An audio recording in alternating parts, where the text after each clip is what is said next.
This is very Christian ideology that that unless a person's spirit is broken, unless they're deadened to all natural desires, then they'll never be of use to God. Basically, Christianity, very, very simplified, believes that the world is taken over by the devil. And so this physical world, with all of its temptations and desires, is opposite of our path to God. Therefore, we need to separate ourselves from the physical world completely. And so we were given a book of rules, and the first rule was that we had to be obedient to those in authority over us. And it didn't matter what they told us to do, no matter how humiliating or embarrassing, we had to instantly do it and without question. And this was to break down a sense of self-respect and dignity, to humble us. We also had to eat anything that was put in front of us. That doesn't mean to say that the food was bad. We had a very good cook. But sometimes the food would be burned on purpose and we had to eat it.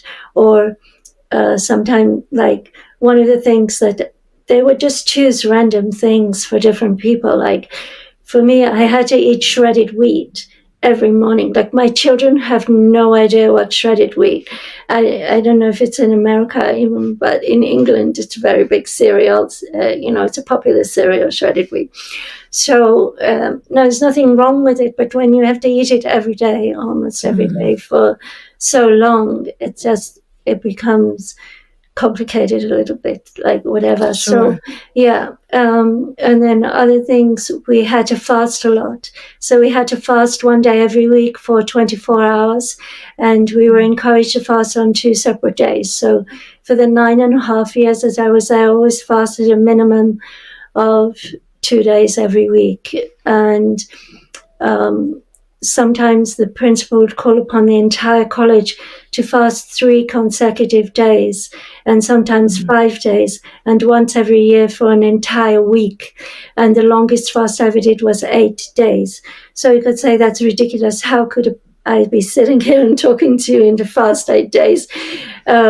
But so you couldn't eat at all, even in the evening. No eating at all in the evening. Wow. No, but you can't keep going for such a long amount of time without fluid. So it's extremely dangerous. So you have to keep hydrated.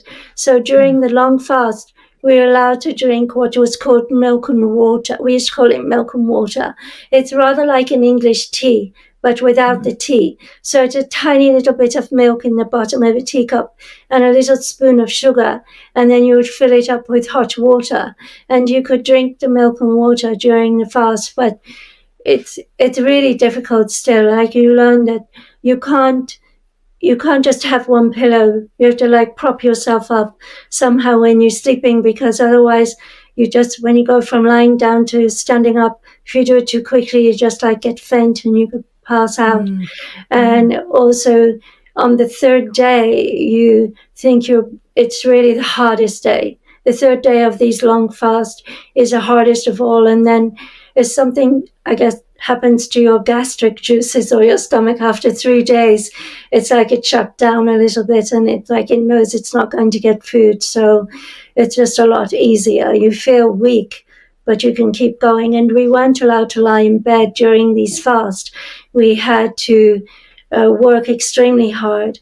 And that was another thing. Sleep was also very much deprived. Sometimes you would have to work all day and all night and all the next day, and then they would only give you a few hours of sleep. So that's why I say it was a very cultish environment, because when you disrupt a person's sleeping and eating habits to such a degree, it's so much easier to infiltrate and indoctrinate and influence a person's mind and emotions. So you can.